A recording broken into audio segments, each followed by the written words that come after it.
কেন কেনিয়াকে এখন আফ্রিকার সিঙ্গাপুর বলা হচ্ছে? কারণ তাদের কাছে নেই বিশাল অয়েল রিজার্ভ বা ট্রিলিয়ন ডলার এক্সপোর্ট, আছে শুধু স্মার্ট স্ট্র্যাটেজি আর পাওয়ারফুল লোকেশন। ইস্ট আফ্রিকার উপকূলে বসে কেনিয়া নিয়ন্ত্রণ করছে অঞ্চলের সবচেয়ে গুরুত্বপূর্ণ ট্রেড করিডোরগুলোর একটি। মোম্বাসা পোর্টের মাধ্যমে ইউগান্ডা, রুয়ান্ডা আর সাউথ সুদানের মতো ল্যান্ডলক দেশগুলো গ্লোবাল মার্কেটের সঙ্গে যুক্ত থাকে। অর্থাৎ ইস্ট আফ্রিকাতে যদি কোনো পণ্য চলাচল করে, তার বড় অংশই কেনিয়ার মধ্য দিয়ে যায়, আর এটাই তাদের আসল শক্তি।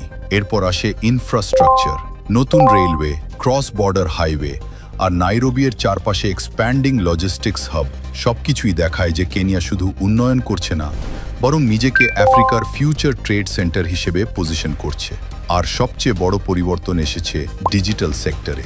নাইরোবি এখন ইস্ট আফ্রিকার টেক ক্যাপিটাল, যেখানে মোবাইল ব্যাংকিং দৈনন্দিন জীবনের অংশ হয়ে গেছে।